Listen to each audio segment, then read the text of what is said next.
Today's episode is brought to you by Manugian Law. Facing a Tarek Skubal fastball is scary. You know what else is scary? Walking into a courtroom without someone who has your best interests at heart. And that is where Max Manugian comes in. Confidence in the courtroom is his slogan. And it's easy to see why. With over 11 years of criminal defense experience, Manugian Law is your go-to in Oakland, Wayne, and Macomb counties, as well as all of Southeast Michigan. The man knows his way around a courtroom. Easy to contact and a straight shooter, Max Manugian is in the business of helping his clients, not nickel and diming those in need. Step into the batter's box with confidence with Manugian Law. Friend of the podcast, a diehard Tigers fan, and proud sponsor of Turning the Corner. Contact Manugian Law at 248-973-7527.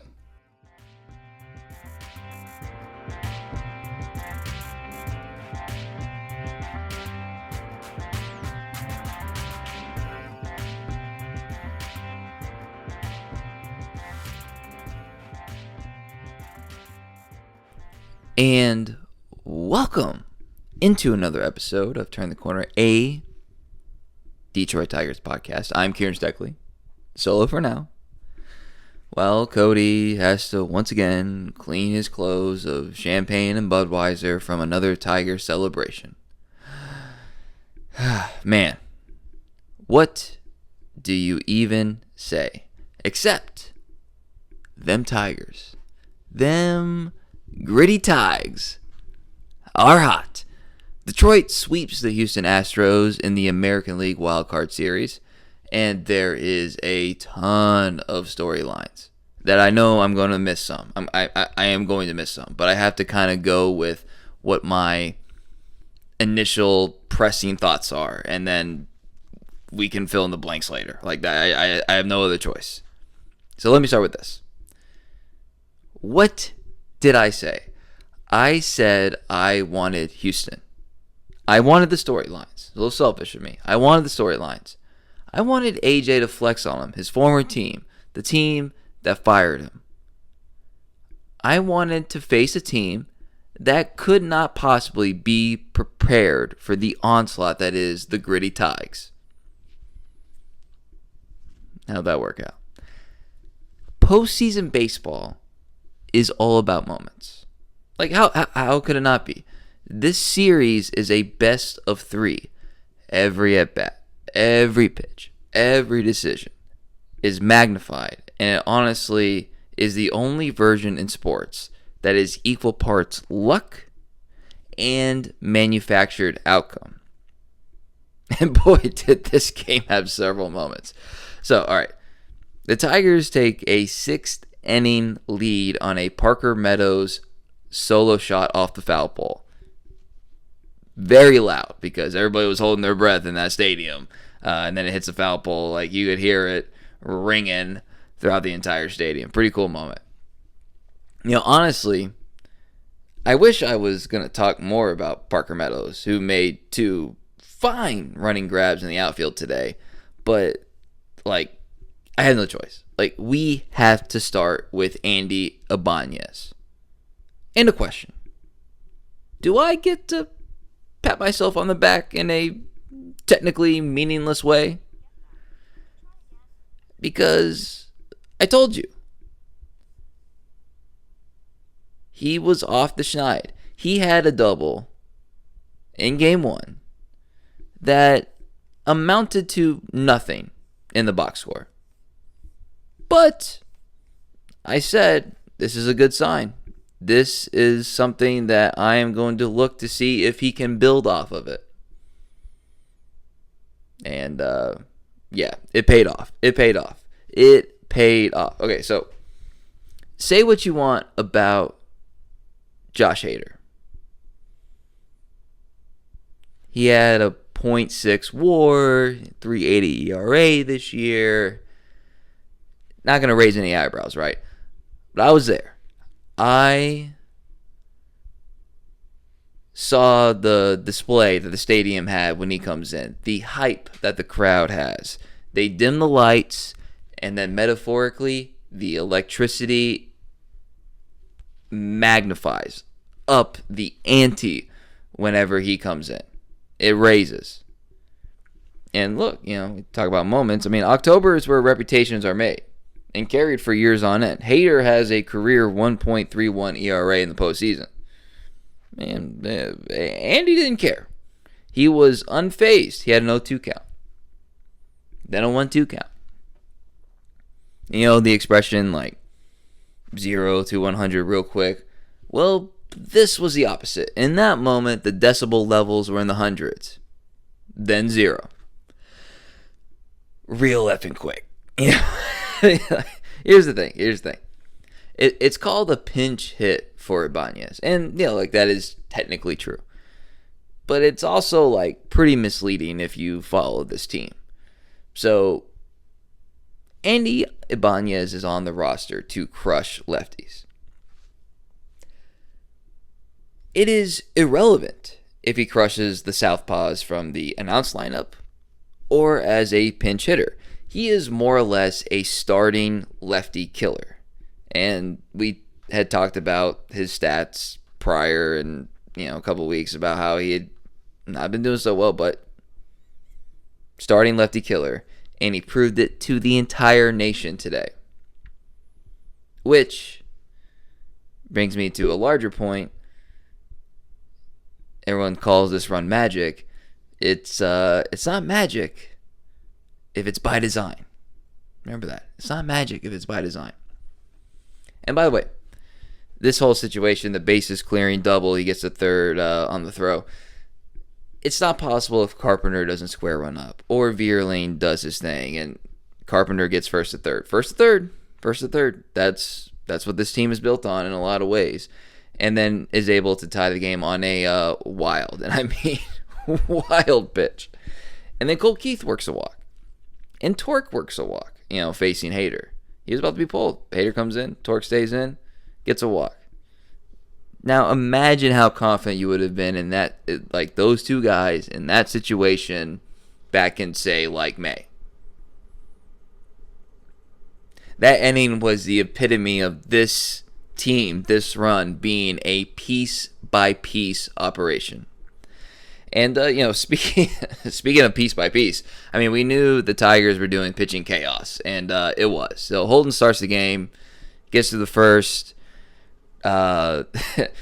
Basically, he pitches in both games this series, and fans and media are left kind of wanting more, almost questioning, why he didn't pitch more, But he did his job.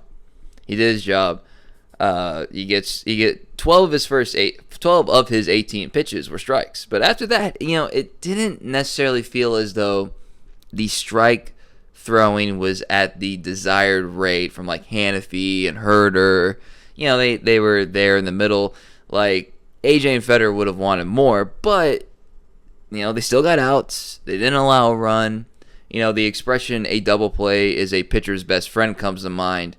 Houston grounded into 3 double plays. Tigers? None. Piece by piece. So then we get to the 7th. There's a lead, and AJ opted to throw Jackson Jobe into the mix. And tough situation for the youngster. Hit by a pitch, single, bunt single. He only gets 1 out, 2 hits, 2 runs to his credit. It was a raucous environment. It'd be a lot for anybody making their 3rd major league appearance period / postseason debut. I didn't think the moment was too big for him. I don't want to do that for him. But I do think this will be a learning lesson for him. And we get to say this because the Tigers won the game, but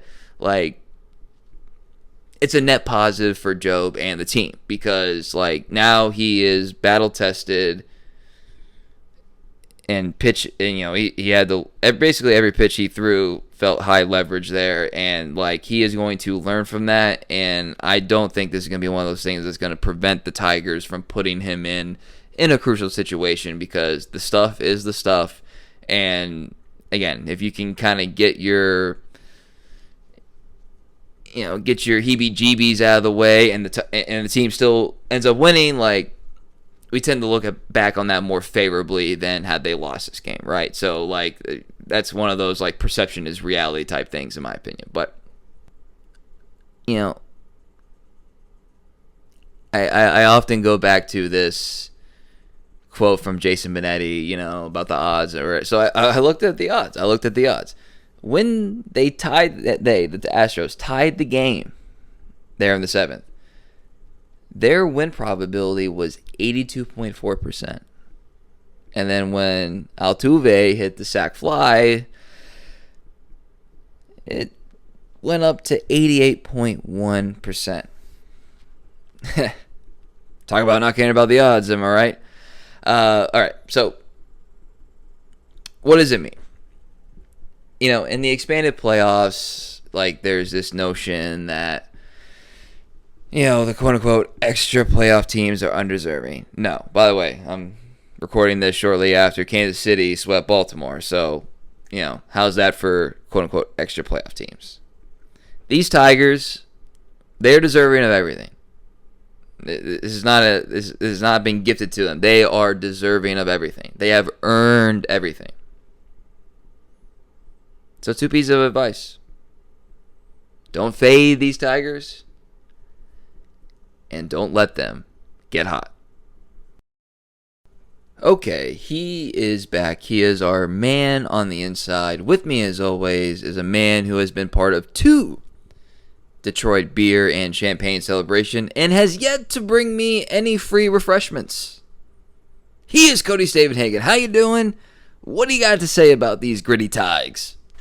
The Detroit Tigers, Kieran, are going to the ALDS. This run only gets more and more, I want to say ridiculous just because of how unbelievable it is, but also, like we've kind of talked about, it's not all that believable anymore because they do stuff like they did Wednesday in Houston just all the time. And it was another game that very much just epitomized everything about this team, from the mix and match pitching chaos to working themselves out of trouble to kind of random heroes coming up in the biggest moments.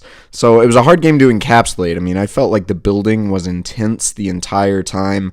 There was kind of this weighted tension on every pitch, waiting for something to happen. Hunter Brown was really good. I mean, he made the Tigers look foolish through 4 or 5 innings.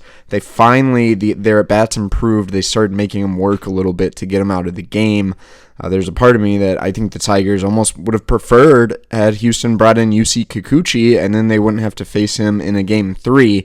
But it all worked out. There is no Game 3, largely because of, who else? Andy Ibanez. I had said before the series this guy was an X factor. The Tigers were going to face left-handed pitching, and they needed their guy Andy to return to the player he was in the first half. They got him extra at-bats, hit him lead off into the final games of the season, basically an attempt to spark him, basically an attempt to get him to come through in a situation just like this. And he's facing Josh Hader. Josh Hader, I don't care what you say, he's really good. He's not a guy I would want to face at all. And he gets down 0-2. Opposing batters this year hit, I think, 114 off Josh Hader when they're down 0-2. You just don't claw out of an at-bat like that, but he gets it to 1-2. He fouls off, and then he rips a ball down the line. 105 miles an hour off the bat. And from my seat in the press box, you couldn't really see that ball once it gets in the corner. I didn't know if it was fair or it was foul. The crowd kind of went silent, but since there was no pronounced reaction, I wasn't sure. The umpire didn't make a huge gesture, so I didn't know what was going on until you just see Vierling and Torque just hauling across the bases, and then all of a sudden the players are going crazy, losing their mind. Definitely kind of a redemptive moment for Andy, who had been hitting 161, I believe, since July 21st. I mean, he had been cold for a long time. He had driven in only 2 runs in his past 25 games. And then he drives in 3 in the biggest moment of the season. That's baseball, and that's kind of the 2024 Detroit Tigers for you. Pitching-wise, it's a very similar story. They just made it work somehow.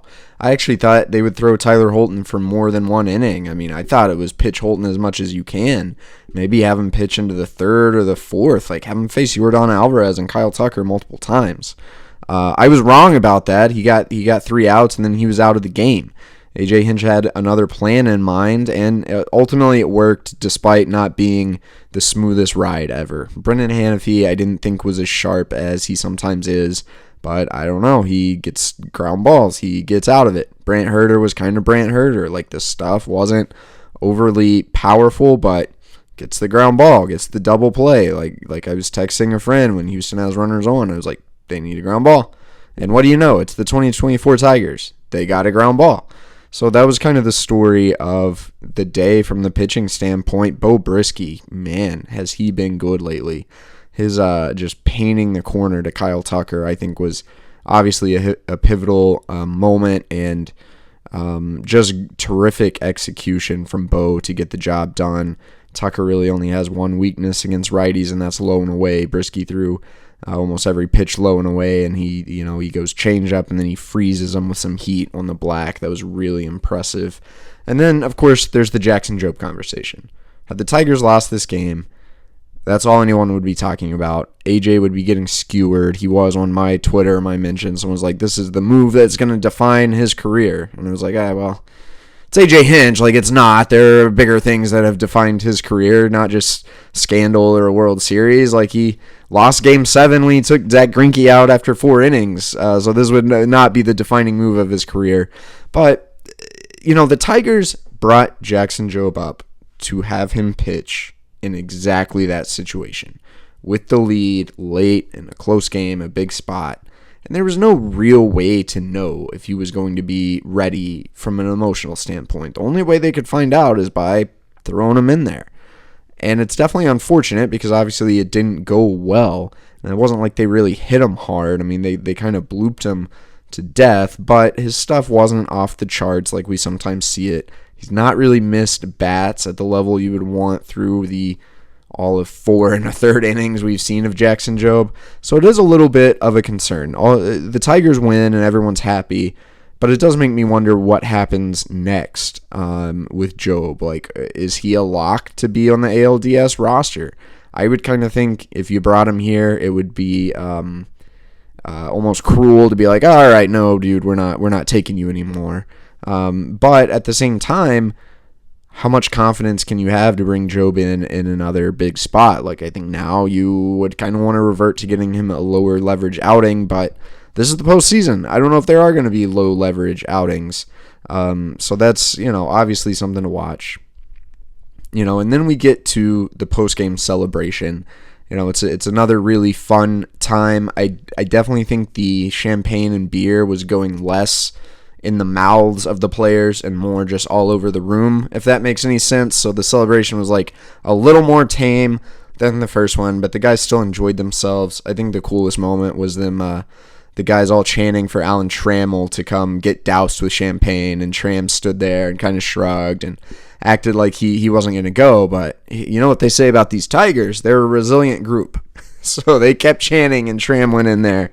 And so that was a really cool moment, obviously, to see the Hall of Famers celebrate with the young cats. And overall, that was just kind of the vibe. There wasn't a ton crazy post game. Like I said last year, it's kind of ridiculous. I think that they still do this after you win the wild card round. I mean, good for the guys having fun, but it gets to feel a little extraneous at some point. AJ Hinch didn't talk about himself a ton in the wake of this one, but you had to know that was a something that meant a lot to him, obviously beating his old team in Houston, and managing a really good series with a team that is very much built in his image, so that continues to be a storyline. And now you look ahead to Cleveland. Suddenly you feel really good the first round wasn't in Baltimore, even though a lot of us, including myself, thought that was going to be a little easier matchup than the Astros, because you're not going to face the Yankees, you're going to face the Guardians. On paper, Cleveland's not a whole lot more talented than the Tigers are. It seems on paper like maybe an easier matchup than the Astros. That's not to discredit what the Guardians have done. Obviously, they've had a tremendous season. They have the best bullpen in baseball. But the Tigers went 6-7 against them in the regular season. They can hang with the Guardians. And the ultimate X factor, Tarek Skubal is going to be able to start Game 2. And if there were a Game 5, he would be able to start that on regular rest thanks to the built-in off days. So if you have Skubal pitching 2 games in a 5-game series, I think you have to like your chances. At this rate, it would not surprise me if the Tigers go to the ALCS. That's not to say you can overlook this series. The Guardians are a good team. I think the games are going to be hard fought and competitive, but you just really have to like where you are if you are the Detroit Tigers right now. Said it over and over, but sometimes it's still a little surreal to actually be speaking these words. The Detroit Tigers are in the playoffs, and they remain the hottest team in baseball. Well said. All right, I want to end on this. This Tigers team is the best example I can think of where the whole is greater than the sum of its parts. You break this team down player by player. I know a lot of payroll and salary stuff is on the social medias right now. I'm not even talking about that. Just like player by player, how you feel. It's like, all right, cool, I guess, But when you throw them together, it really is something truly special to witness. And no matter what happens here going forward, no matter what the future holds for some of these guys, like this right now, truly special to witness. Like the line from Moneyball, how can you not be romantic about baseball? It's not strong enough. Really, it should be just like, how can you not love this game? How can you not love this game? All right, I want to thank everybody for listening and following along. Man, this has been fun. Cody is at Cody Stavenhagen on Twitter. I am at Kieran_Steckley. The pod page is at Turn Corner Pod. Links on all our socials to the merch store, Venmo tip jar. We appreciate all of you. Let's keep this party going. So for Cody Stavenhagen, I am Kieran Steckley. Everybody have a great